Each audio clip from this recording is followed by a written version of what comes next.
Orang mendapat warisan ini ada dari sisi dia namanya ashabul furud. Ashabul furud ini berapa? Apa maksudnya? Orang yang mendapat jatah warisan dengan ketentuan setengah, seperempat, seperdelapan, atau seperenam, sepertiga, dua per tiga. Ini ashabul furud namanya. Ya, ini sudah kita bahas sebelumnya. Ada yang dari golongan laki-laki, ada perempuan. Sehingga ada dapat setengah siapa saja, seperempat siapa saja, seperdelapan siapa saja, seperenam, seperdua, setengah, dua per tiga. Kemudian ada lagi asabah. Siapa saja mendapat asabah. Ini yang 4 kita sebutkan barusan. Yaitu anak laki-laki dengan anak perempuan.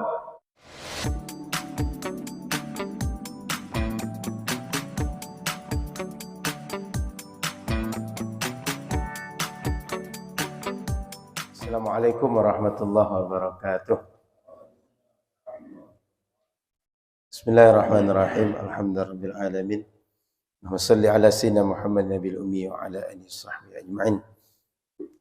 Qala subhanaka la ilma lana illa ma 'allamtana innaka antal alimul hakim.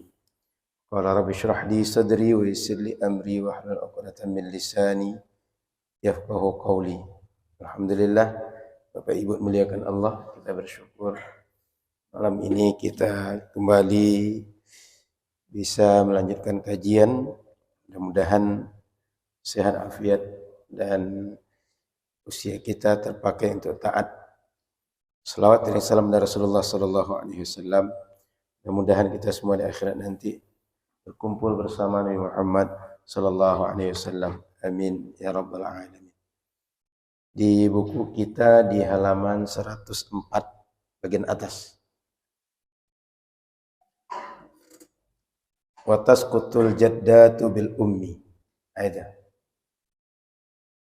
Wa tasqutul jaddatu bil ummi wal ajdadu bil abi wa yasqutu waladul ummi ma'a arba'atin al waladu wa waladul ibni wal abu wal jaddu yasqutu al akhu lil abi wal ummi ma'a thalathah al ibnu wa ibnul ibni wal abi wa yasqutu waladul abi bihaula thalathah bil akhi lil abi wal ummi wa arba'atun yu'assibuna akhawatihim al ibnu wa ibnul ibni wal akhu min al abi wal ummu wal akhu min al abi wa arba'atun yarithuna duna akhawatihim wa humul a'mam wa banul a'mam wa banul akhi wa asabatul maula al mu'tiq. Jadi katanya apabila ada ibu maka nenek tidak mendapat warisan. Karena nenek ini dia pengganti daripada ibu. Artinya ketika ada pemain utama, pemain cadangan tak masuk. Ketika ibu ada, nenek tak dapat. Tapi ketika ibu tak ada, jatah ibu itu untuk nenek. Sudah itu, wal ajdadu bil abi. Ketika bapak ada, kakek tak dapat. Tapi kalau tidak ada bapak, kakek dapat. Maka dalam warisan itu ada namanya hijab. Apa artinya? Ada orang yang dia tak dapat warisan gara-gara orang lebih dekat hubungan nasabnya kepada waris ada. Seperti kakek dengan bapak kepada anak lebih dekat lebih dekat bapak daripada kakek. Anak. Ini bisa kita buat katakan laki-laki, anak perempuan. Jalur inilah. Mereka punya orang tua,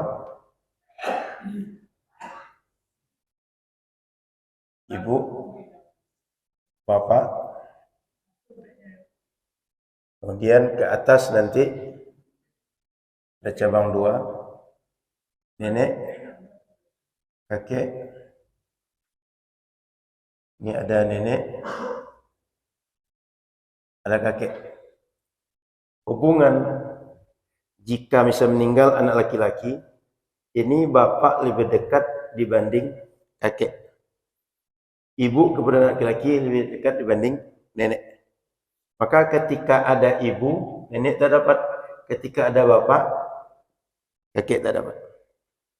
Semakin dekat hubungan kekerabatan kepada mayat, dia mendapat jatah.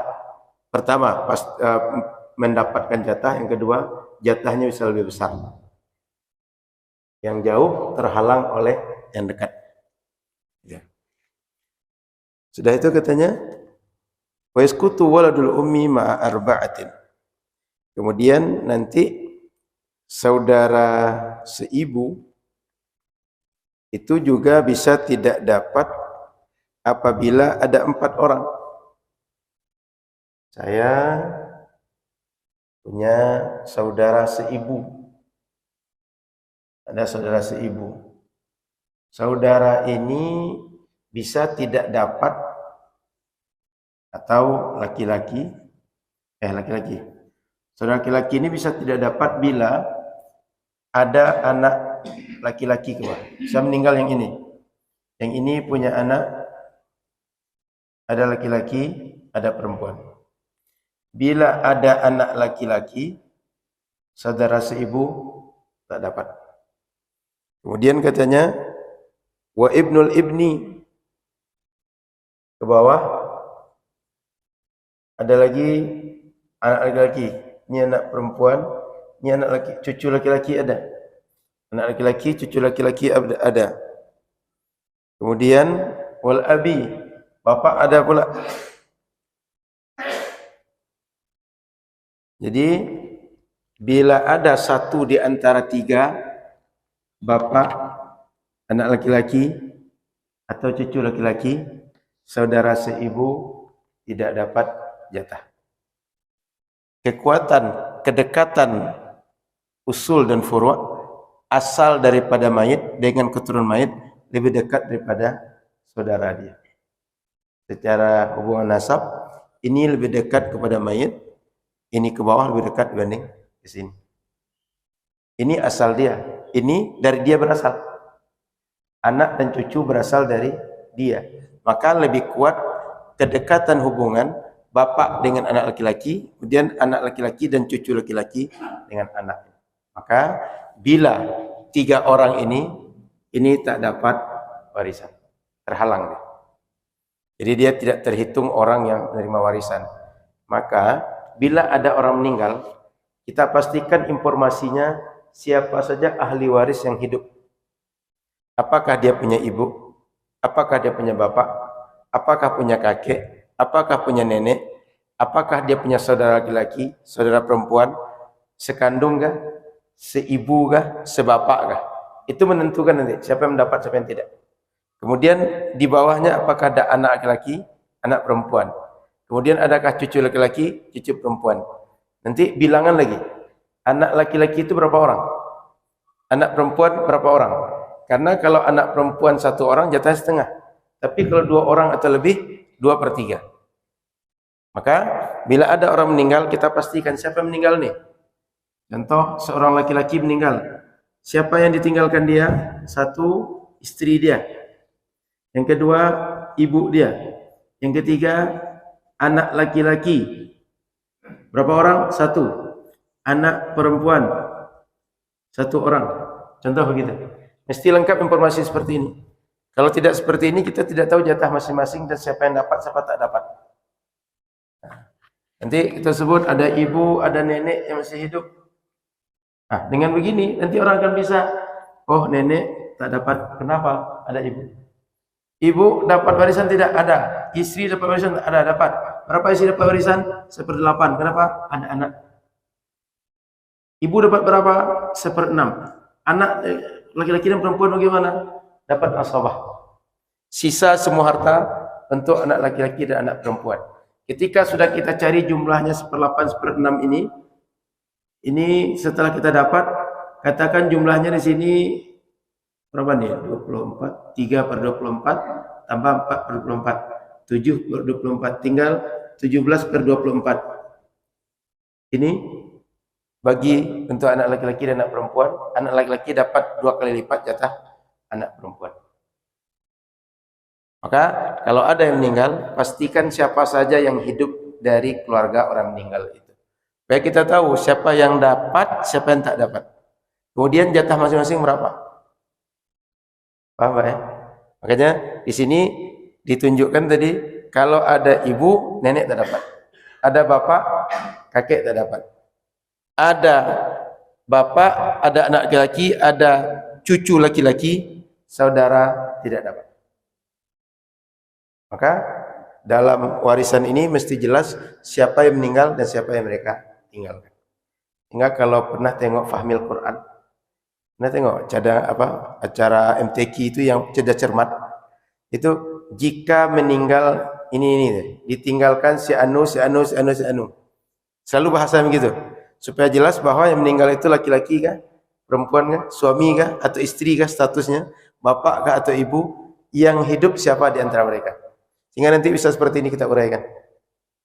Karena kalau tak jelas siapa saja semuanya, tidak lengkap informasinya, bisa jadi pembagian waris ini tidak semua orang dapat sesuai ahli yang mendapat warisan.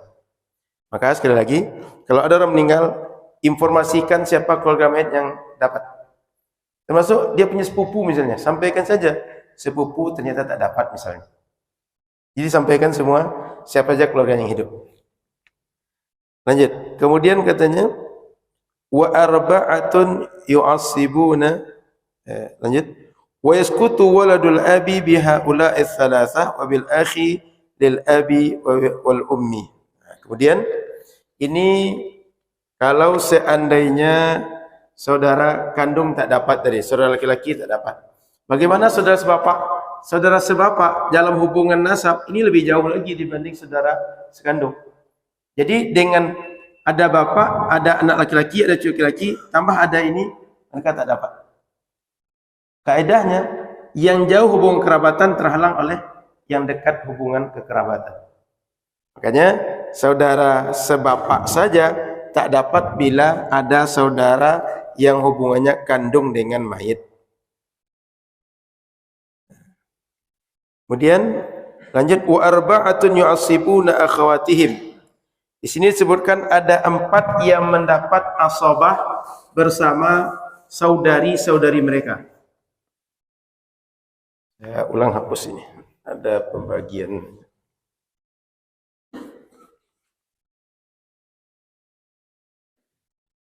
Saya ulang, ini istri, suami. Kemudian masih ada gambar kemarin, Pak Bang? Gambar kemarin masih ada kan? Bagan itu. Yang itu enak buat gambar bagannya. Yang pernah saya share. Itu di grup masih ada kan, Pak Bang? Oke. Dengan kebagan itu sebenarnya lebih enak kita untuk melihat siapa saja ahli waris itu.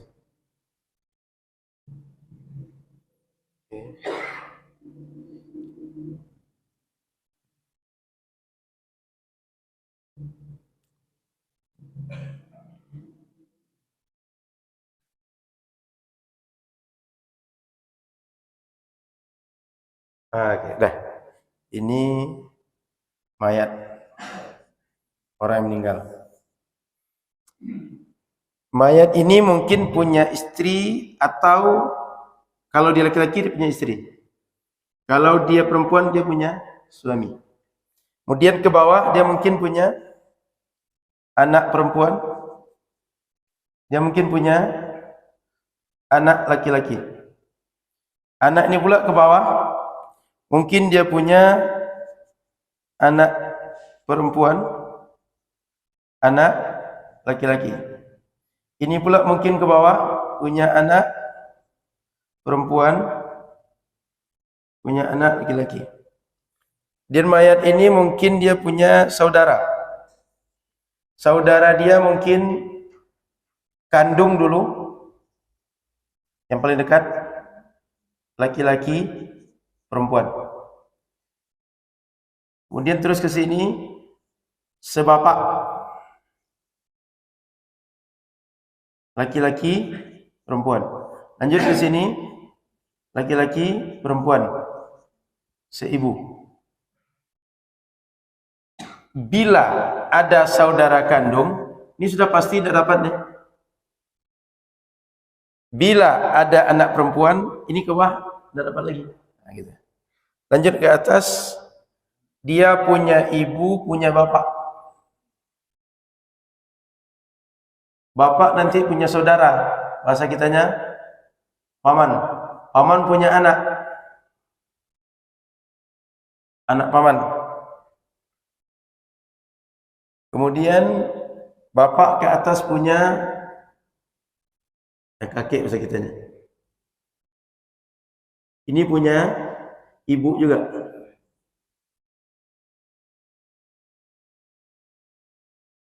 Ya. Kemudian ada satu lagi pihak pamannya bisa sekandung.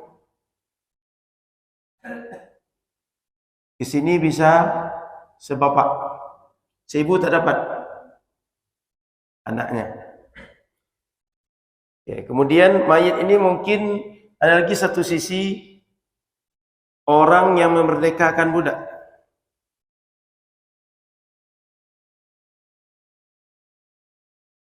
Artinya dia mayat, dia tidak punya keluarga, dia hanya ada orang lagi yang dulu pernah memerdekakan dia.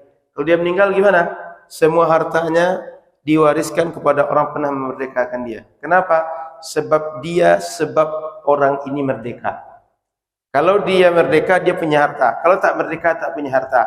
Sehingga bila dia meninggal, sebagai imbalan, orang yang sudah menyebabkan dia punya harta mewarisi semua harta dia.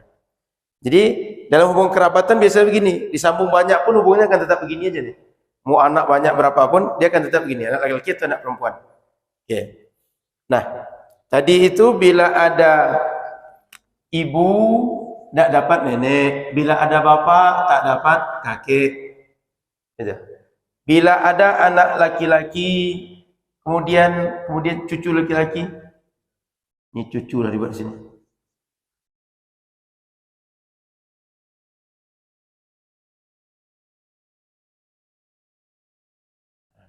Ketika ada anak laki-laki, ada cucu laki-laki, maka saudara tak dapat. Begitu juga ketika ada bapak, ada anak laki-laki, ada cucu laki-laki, saudara tak dapat lagi. Nah, maka sekali lagi, kalau ada orang meninggal, pastikan siapa saja yang hidup di antara mereka tadi. Kemudian di sini dalam buku kita disebutkan bahwa ada 4 kelompok yang mereka mendapat asabah bersama saudari mereka. Yang satu al-ibnu wa ibnul ibni wal akhu ma'al abi wal ummi wal akhu minal abi. Nih. Anak perempuan. Bila dia sama-sama ada dengan anak laki-laki, mereka menjadi asabah. Anak laki-laki, anak perempuan, sama-sama ada. Kan kemungkinan mayat ini meninggalkan hanya anak laki-laki atau hanya anak perempuan. Tapi bila ada anak laki, ada anak perempuan, mereka menjadi asabah. Apa arti asabah? Mereka orang yang menghabiskan semua sisa harta setelah orang lain dibagikan jatah masing-masing. Contoh anak laki-laki ada, anak perempuan ada. Ada ibu, ada saudara. Saudara tak dapat karena ada anak misalnya. Ibu dapat jatah 1/6. Maka jatah harta semayat ini diberikan 1/6 pada ibu, sisanya 5/6 dibagi 2 oleh orang ini. Karena jatah laki-laki 2 kali lipat jatah perempuan, maka 5/6 itu akan dibagi 3. 2 bagian untuk laki-laki, 1 bagian untuk anak perempuan. Paham ya? Jadi bila ada anak laki-laki dan anak perempuan, mereka menjadi asabah. Begitu juga bila ada cucu laki-laki, juga ada cucu perempuan. Cucu perempuan dengan cucu laki-laki menjadi asabah. Tapi bila hanya cucu perempuan yang ada, cucu laki-laki tak ada, dia mendapat bisa 1/6 sebagai menyempurna jatah anak perempuan, atau dia dapat setengah kalau tidak ada anak perempuan, tidak ada anak laki-laki, atau dia dapat 2/3 bila jumlahnya lebih dari 1 orang. Saya ulang ya, cucu perempuan ni, bila tak ada anak laki-laki, tak ada anak perempuan, dia bisa dapat setengah kalau seorang. Kalau lebih dari 1 orang, dapat 2/3. Tapi bila tidak ada anak laki-laki, ada anak perempuan, ada cucu perempuan. Anak perempuan dapat setengah, dia dapat 1/6. Tapi bila dia punya cucu laki-laki, punya cucu perempuan, dia menjadi asabah. Agak rumit sedikit ngapalnya. Asobah itu orang yang menghabiskan sisa harta. Dia jatah terakhir dia, pembagian terakhir dia. Jadi ada beberapa ahli waris itu Pak, semua selain asobah ini dibagikan dulu. Setelah dibagikan itu, sisa harta orang ini yang menghabiskan. Maka asobah ini Pak, kalau dia Pak, bamujua berugi. Kalau banyak sisa harta, ini mabihan. Kalau habis dia teh, ini bisa dapat. Itu asobah itu. Jadi asobah itu dia jatahnya hanya berapa keadaan saja. Bila saudara laki-laki, anak laki-laki dengan anak perempuan sama ada. Kalau hanya anak laki-laki, kalau satu orang jadi asobah. Dua orang jadi asobah selama ada anak perempuan. Tapi bila anak perempuan satu orang setengah, lebih satu orang dapat 2/3. Saya ulang. Anak perempuan, anak laki-laki, semuanya bisa dapat jatah. Ini tak pernah dapat jatah, selalu dapat jatah orang ini.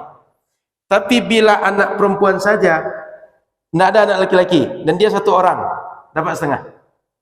Anak perempuan saja, tidak ada anak laki-laki, lebih dari satu orang, dapat 2/3. Anak laki-laki, tak ada anak perempuan, dia tetap dapat jatah. Asobah, menghabiskan, dia orang yang menghabiskan semua sisa harta setelah dibagikan pada yang lain.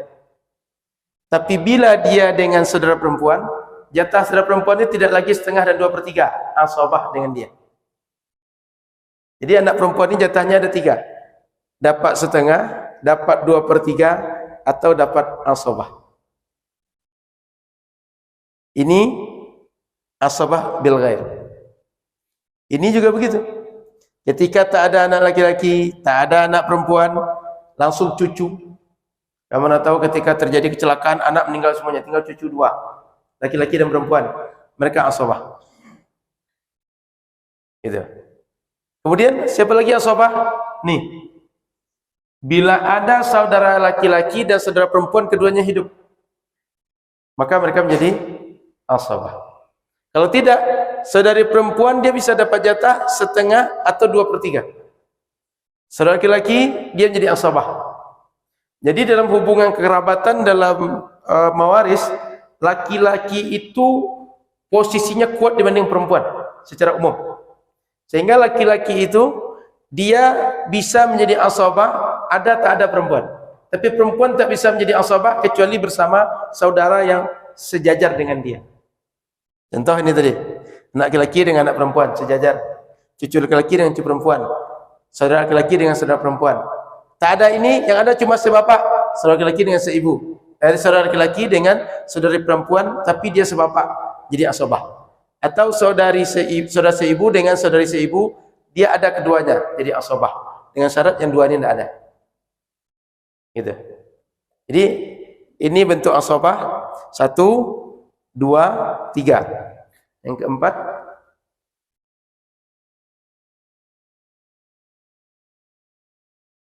al-ibnu wa minal ibni wa akhu minal abi wal ummu wal akhu minal ab.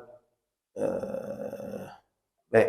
Kemudian yang ini 1 bentuk, 2 bentuk, 3 bentuk, kemudian sedikit. Yang keempat, bila saudara laki-laki ada dengan saudari perempuan, ini juga jadi asobah. Jadi asobah itu perlu kita pahami adalah orang yang mendapatkan sisa harta, menghabiskan. Asobah ahli waris yang menghabiskan sisa waris. Seluruh sisa dia habiskan. Berapa saja sisa dia mendapat asobah ini. Di buku ada keterangan ya.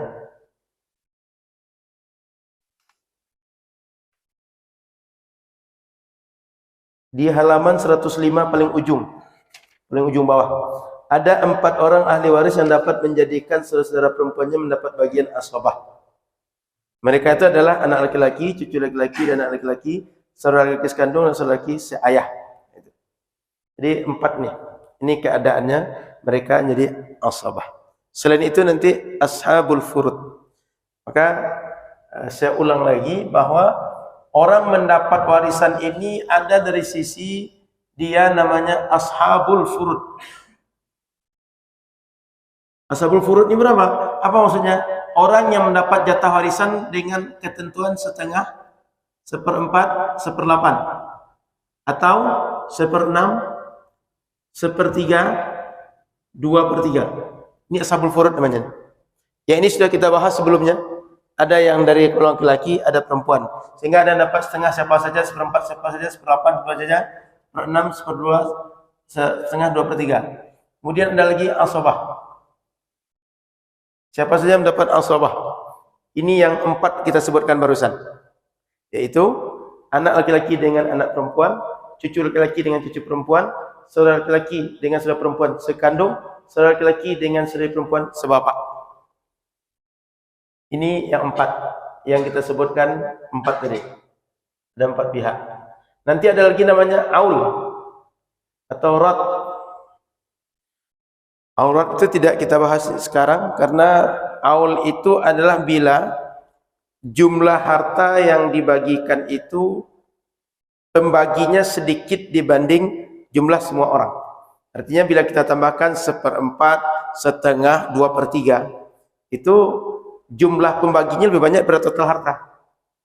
Kan mestinya bila kita tambahkan semua bilang pecahan itu akhirnya kan 1. Ini dia pembaginya lebih banyak daripada apa namanya, bilangan apa istilahnya Pak, kan 2 di atas bawah itu pecahan itu, sehingga ada jatah nanti yang ditambahkan kepada sebagian ahli waris, namanya aul atau rad di dalam waris. Artinya setelah kita bagi jatah sebagian ahli waris itu lebih dibanding yang lain, maka dipindahkan jatahnya kepada sebagian ahli waris yang lain. Ini namanya aul dan rad dalam warisan. Nah, kita fokus di 2 ini saja. Ada ahli waris dapat bagian dengan jumlah yang ditentukan syariat, sehingga dia mesti sebanyak ini saja di total warisan, nggak bisa keluar dari itu. Yang kedua, nggak terikat dengan angka ini, tapi berapa saja sisa harta setelah dikasihkan jatah orang setengah, seperempat, seperdelapan, seperenam, sepertiga, dua per tiga, dia menghabiskan semua warisan. Namanya asabah. Yang barusan kita sebut ada 4. Paham? Nyambung Mirza? Agak sulit-sulit dikit Pak, karena tidak masa kuliah lagi kan. Nah, Pak Mul masih nyambung ya? Agak berat. Jadi poinnya adalah ada orang yang dia dapat warisan itu dengan angka-angka seperti ini. Dia dapat setengah, seperempat, seperdelapan. Yang minggu lalu sudah kita jabarkan, di buku bisa diulang lagi. Misalnya anak dia dapat setengah atau dapat 2 per 3 bila dia anak perempuan. Tapi ada kondisi dia nggak dapat dengan jatah itu. Bagaimana jatahnya? Menghabiskan semua sisa warisan setelah orang yang kedudukannya lebih lemah dibanding dia dalam warisan atau lebih sedikit dalam warisan dapat, dia dikasih dulu masing-masing. Sisanya baru mereka yang menghabiskan. Namanya yang gitu adalah asabah dalam warisan. Gitu Pak. Jadi jika ahli waris itu ada 3 atau 4 sisi, yang 2 ini jatahnya ada yang lebih sedikit dibanding anak kandung dengan cucu kandung misalnya, maka dikasihkan sedikit-sedikit dulu. Berapa sisanya baru dapat asabah ini. Itu maksud asabah itu Pak. Tapi kan prinsipnya bagi warisan ini kan waris utama dulu kan. Ya. Baru kita melihat ke bawah. Ya. Kan itu intinya. Betul. Jadi apakah waris utama ini ada asabahnya, seperti kasusnya punya anak laki-laki dan punya anak perempuan, Ya. dan jumlahnya lebih dari 1, perempuan lebih dari 1 dan laki-laki lebih dari 1. Itu bukankah itu saja yang asabahnya habis di situ? Apakah harus lari ke nenek atau lari ke cucu? Baik. Jadi asabah itu Pak, ini karena kita mengikut keterangan buku, itu yang 4 tadi asabah. Tapi ada keterangan lain bahwa bapak menjadi asabah, saudara laki-laki menjadi asabah, anak laki-laki menjadi asabah. Artinya dirinya sendiri itu bisa menjadi asabah. Maksudnya apa? Ketika ada bapak, ada ibu, ada saudara, kemudian ada anak perempuan misalnya, siapakah jadi asabah dan sekian itu? Bapak jadi asabah. Jadi asabah itu tidak terbatas 4 tadi. Kalau kita melihat kepada buku, ada 4 asabah. Tapi bila kita jabarkan lebih lanjut, yang laki-laki, bapak bisa jadi asabah, saudara laki-laki bisa jadi asabah, anak laki-laki bisa jadi asabah.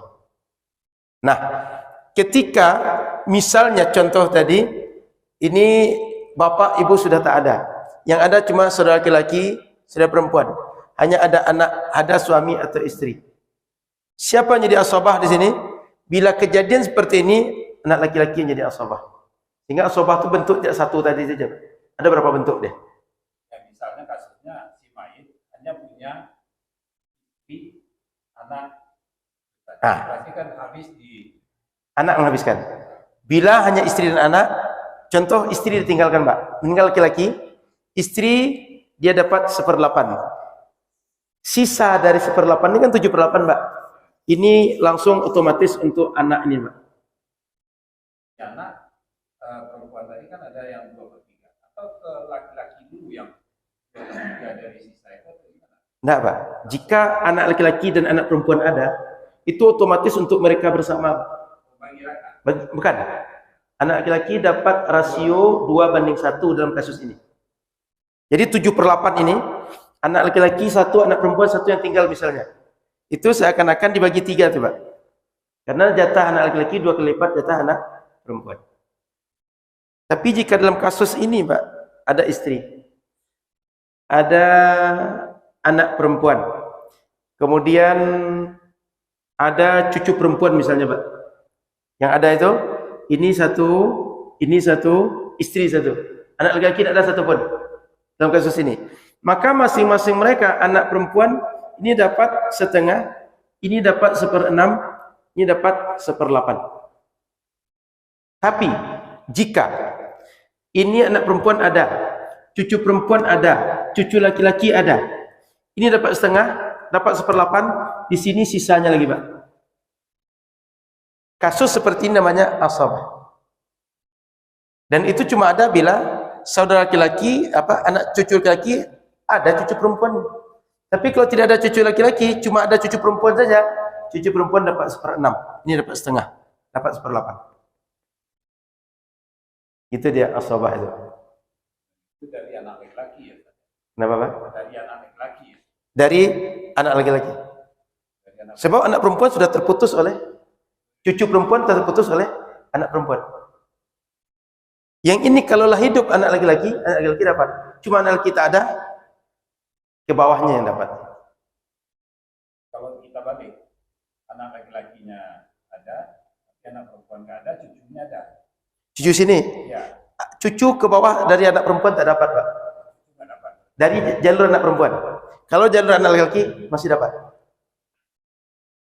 Bila kita lanjut ke bawah, ini ke bawah nggak dapat lagi nih, Pak. Cuma sampai di sini cucu perempuan. Tapi anak laki-laki kalau ke bawah masih bisa dapat. Itu dalam warisan. Nyambung, Pak? Oke.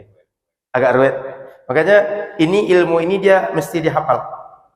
Dia konsep yang sudah dalam Al-Quran dan hadis begitu konsepnya gitu. Dia bukan dinalar, tapi nalar bisa menerima. Gitu. Silakan. Ada apa? Lebih baik itu membagi itu di awal daripada nikah. Makanya sebaiknya ketika warisan orang sudah meninggal ada, bagi segera. Kenapa? Bila tak dibagi segera, di antara ahli warisnya dia meninggal misalnya. Sementara bila dia meninggal dia belum dapat jatah, maka jatah dia belum keluar tuh. Kalau sudah keluar, katakan diposkan di sini jatah dia dulu. Kita tengok dia meninggalkan siapa lagi. Gitu. Makanya sebaiknya setiap warisan bagikanlah begitu orang yang meninggal itu sudah meninggal. Soal kita kasihkan jatah masing-masing itu soal nanti. Tapi jatah dia tahu dulu. Si anu jatah sekian. Siapa saja dapat jatah sudah tahu kita. Seperti contoh tadi, ada istri, ada anak laki-laki, ada anak perempuan. Kalau kita sebut lagi dia punya ibu, punya nenek, kita tengok siapa yang dapat, siapa yang tidak. Sehingga siapa yang dapat ini jatahnya jelas berapa. Kalau sempat dia meninggal, berarti dari total harta yang ditinggalkan oleh orang yang meninggal dahulu itu, dia dapat sekian. Kita tengok setelah itu ahli warisnya siapa. Maka sekian saja kita potong, baru dibagikan pada ahli waris dia. Itu beda. Makanya dia ruwet kalau tidak segera dibagikan. Karena manusia ini dia berkembang terus. Akan ada yang lahir, akan ada yang meninggal, gitu. Jadi poin pentingnya, yang paling penting dari warisan ini adalah pertama, dia pembagiannya di syariah sudah dijelaskan baku. Yang kedua, semakin cepat dibagikan, semakin meminimalisir sumber konflik di antara kita. Silakan Mas.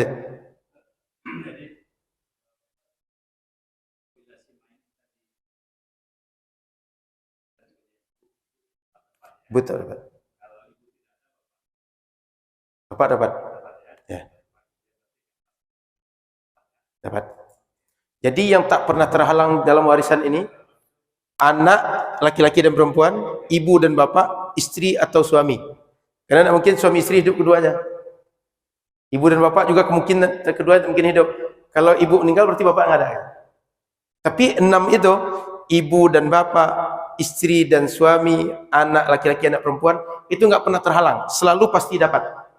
Yang mungkin terhalang saudara, cucu, atau nenek, kakek dengan adanya orang tadi. Gitu, Pak. Kemudian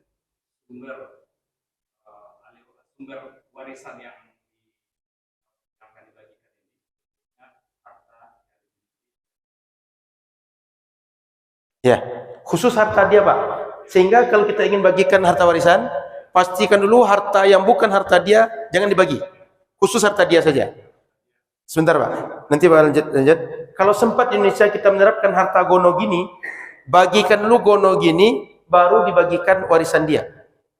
Kalau kita menerapkan gono gini ya.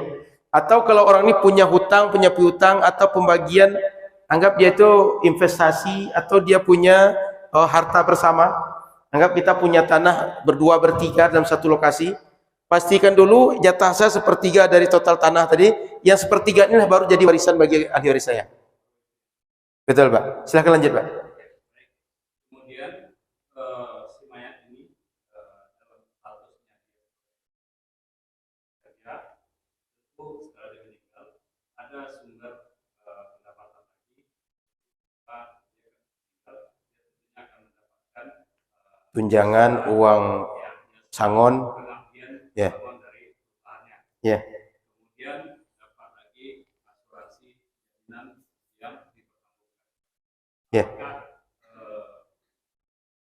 ini yang dapat ini menjadi sumber penghitungan daripada warisan itu. Baik. Kita melihat, Pak, secara aturan ini kepemilikan untuk siapa kalau orang itu meninggal. Kan dalam aturan jelaskan tuh, Pak. Kepemilikan kepada yang si hak daripada yang karena dia mengabdi bekerja, jadi hak si mayat. Kalau hak dia berarti menjadi warisan yang bisa dibagi oleh semua ahli waris.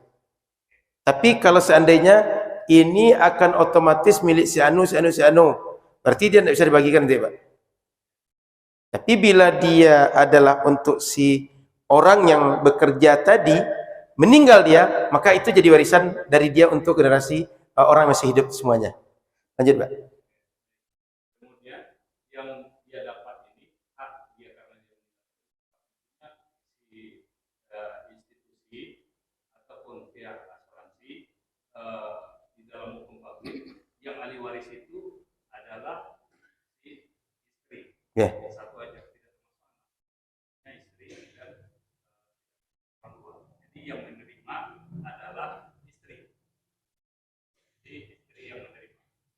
Jadi di dalam ini kalau mau dibagi kan dimasukkan tadi bisa menjadi jumlah daripada yang akan dibagi warisan itu. Betul. Nah, di dalam hal ini apabila si istri menganggap penerimaan dari institusi pekerjaannya tadi dan pihak asuransi karena dia yang ditunjuk oleh perusahaan yang menandatangani menerima, kalau ini nggak terbagi, maka Balik kepada dia, Pak.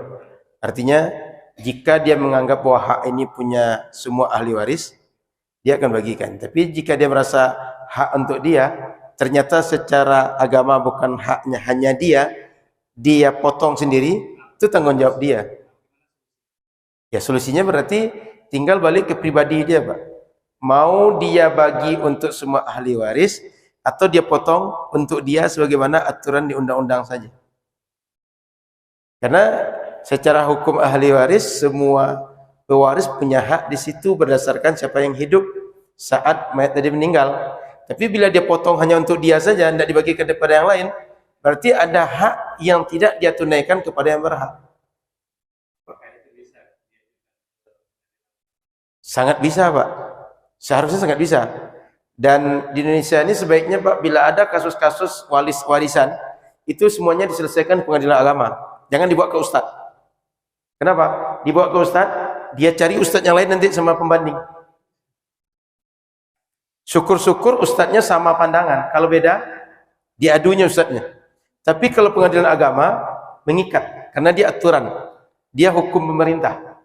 Sehingga hukum agama, hukum positif tegak di situ. Maka saran saya, kalau ada sengketa masalah warisan, bawa ke pengadilan agama. Jangan dibawa ke ustadz. Tapi kalau sekedar tahu, sekedar minta konsultasi, boleh ke ustadz. Cuma menyelesaikan jangan dengan ustadz. Atau bawa ke pengacara. Kenapa? Karena kalau dengan ustadz dia tidak mengikat. Tapi dibawa ke pengadilan agama atau yang semacam itu, dia akan menyelesaikan. Gitu, Pak.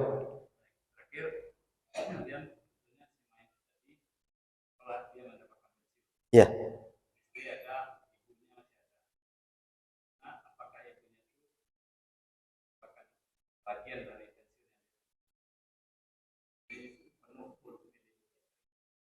Secara ilmu waris kita, itu ibu dan istri tadi masih dapat seharusnya.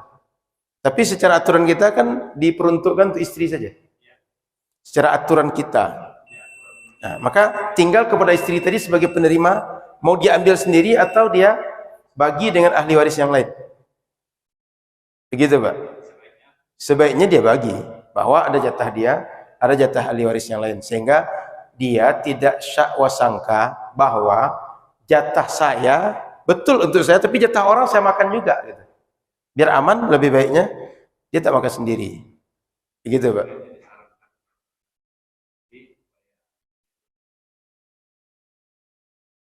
Betul. Lebih baik begitu, Pak. Nah, cuma saran saya lagi, seperti tadi, kalau ada sengketa-sengketa tentang warisan, sebaiknya dibawa ke PA, Pengadilan Agama. Biar dia tuntas, mengikat. Karena kalau ke ustadz, ya kejadian gitu, Pak. Untung sama teori ustadznya. Kalau ada satu ustadz, paham satu ustadz, entah iyo, paham, entah hindak, gitu. Rasul-rasul teori mau deko, gitu. Pas pembagian, remang-remang dia hafal. Nah, repot, gitu. Diadunya ustadz nanti. Akhirnya ustadz sama ustadz yang menjadi masalah. Maka sebaiknya diselesaikan di PA. Tapi bila sekedar membagi di awal, tak ada sengketa atau konsultasi, itu tidak apa-apa dengan ustadz. Misalnya baru meninggal, ustadz kami ingin bagi harta, siapa jatahnya macam. Tapi ustadz yang paham ya. Yang meninggal adalah bapak, tinggal ibu kami, kemudian anak-anak sekian, saudara bapak sekian. Nah, itu diceritakan, itu bisa untuk bagi itu. Tapi bila sengketa, itu pengadilan agama. Nah gitu, Pak. Kita azan dulu, setelah itu kita sambung. Ada sedikit lagi pembahasan tentang ini baru masuk ke wasiat. La ilaha illallah Muhammadur Rasulullah. Muhammad.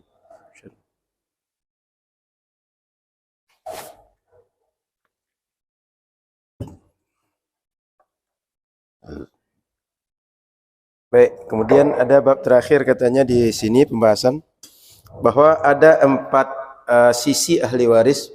Dia yang laki-laki saja dapat, perempuan tak dapat. Siapa dia? Pertama paman, yang kedua anak paman.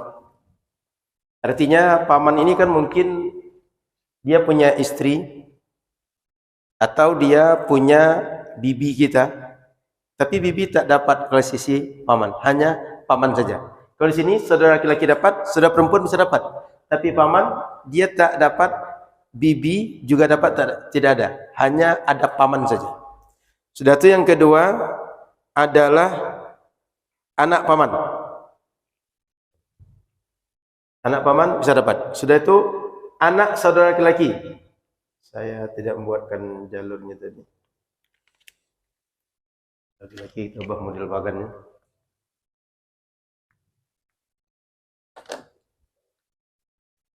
Ya mungkin punya saudara laki-laki, perempuan, Kemudian ada saudara sekandung, ini saudara sebapak, seibu.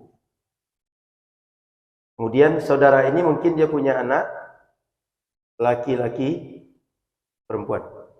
Bila anak saudara laki-laki ini dapat, saudara perempuannya tak dapat. Jadi dia tak akan pernah, meskipun kedua-duanya ada, laki-laki dan perempuan, saudara perempuan tak dapat, cuma saudara laki-laki saja. Anak saudara laki-laki saja. Kemudian di sini paman, bibi tak pernah dapat, cuma paman saja.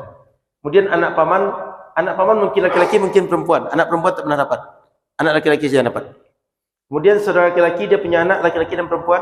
Anak perempuan dari saudara ini tak akan pernah dapat, cuma anak laki-laki saja. Sudah itu, yang ini lagi. Di sini. Bila yang memerdekakan suami, istrinya enggak dapat. Saya punya istri ini. Saya pernah memerdekakan budak. Yang dapat itu saya saja, istri saya tidak. Sehingga jatah dari semua mayat yang meninggal ini, dia punya harta berapa saja, itu jatah saya saja, istri saya tidak. Atau istri saja pernah memerdekakan suami tidak, maka hartanya untuk istri saja, suami tidak. Kenapa? Karena siapa yang memerdekakan, itulah yang berhak terhadap harta orang yang dimerdekakan. Jadi 4 itu dia tidak otomatis laki-laki dapat, perempuannya juga dapat, enggak. Yaitu paman, bibi tak otomatis dapat. Justru bibi enggak pernah dapat warisan. Kemudian di sini anak perempuan dari saudara, kemenakan berarti enggak dapat. Kemudian anak dari paman yang perempuan tak dapat. Kemudian pewaris, apabila meninggal itu budak, pewarisnya hanya suami, maka istri tak otomatis dapat. Begitu. Atau saudara dari saya bisa memerdekakan budak dulu. Semua saudara saya enggak dapat, hanya saya saja. Tidak semua keluarga saya atau istri saya, enggak begitu. Kalau yang lain kan punya nasab, saya dapat, mungkin saudara saya lagi dapat, atau saudari perempuan saya dapat. Tapi bila masalah satu ini, budak yang meninggal, itu hanya siapa yang memerdekakan, dia tunggal yang dapat. Istrinya enggak dapat, anaknya enggak dapat, orang tuanya enggak dapat, saudaranya enggak dapat, tunggal dia saja. Itu. Silakan, ada pertanyaan? Silakan, Mbak.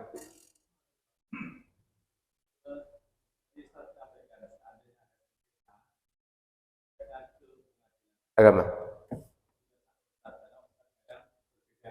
Ya.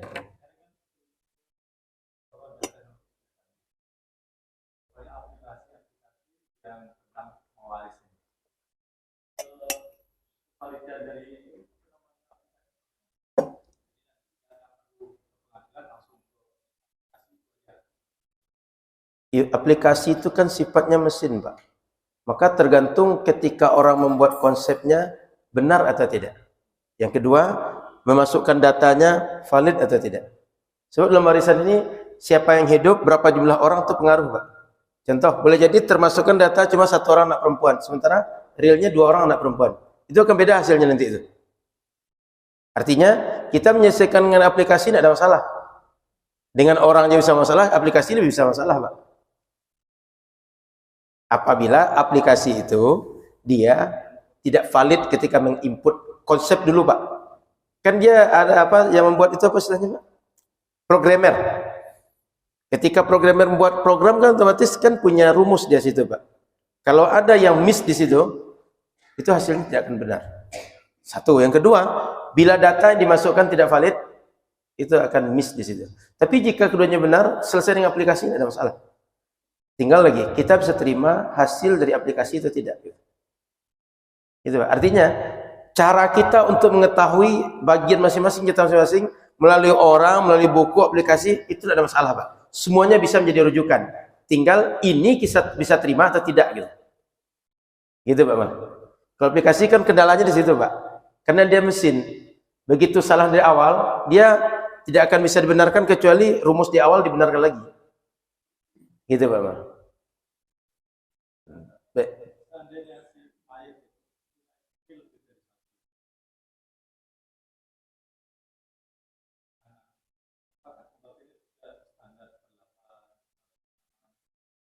Tetap, Pak. Jadi seperempat, 1/8 itu, jatah istri cuma 2 itu saja. Kalau istri 4, berarti 1/4 bagi 4. 1/8 bagi 4. Kalau masing-masing istri punya anak, berarti anak itu dihitung anak laki-laki totalnya berapa? Dari istri 1 anak laki-laki 2, dari istri 2 anak laki-laki 2, dari anak ketiga anak laki-laki 2, berarti 6 anak laki-laki. Berarti jumlah anak laki dihitung 6. Jika di asabah, maka semua sisa harta dibagikan untuk 6 orang tadi. Gitu Pak. Jadi jumlah istri ini mau 100 pun istri, asal terhitung dia tinggal didudukkan sebagai anak atau sebagai siapa yang dapat warisan itu? Sebagai istri atau sebagai anak? Jatahnya nggak akan berubah Pak. 1/4 atau 1/8 istri gitu saja. Sehingga istri itu selama apakah 4, apakah 3, apakah 2, apakah 1, tetap jatahnya 1/4. Tetap 1/8. Kalau dia 4 berarti 1/8 itu bagi 4 gitu. Maka beruntunglah istri yang tunggal. Ya kan Bu, kalau ibu punya madu Bu, jatah ibu kurang nanti Bu. Tapi kalau ibu sendiri ketika pembagian warisan, ibu dapat penuh. Nah itu kerugiannya kalau istri itu banyak Bu.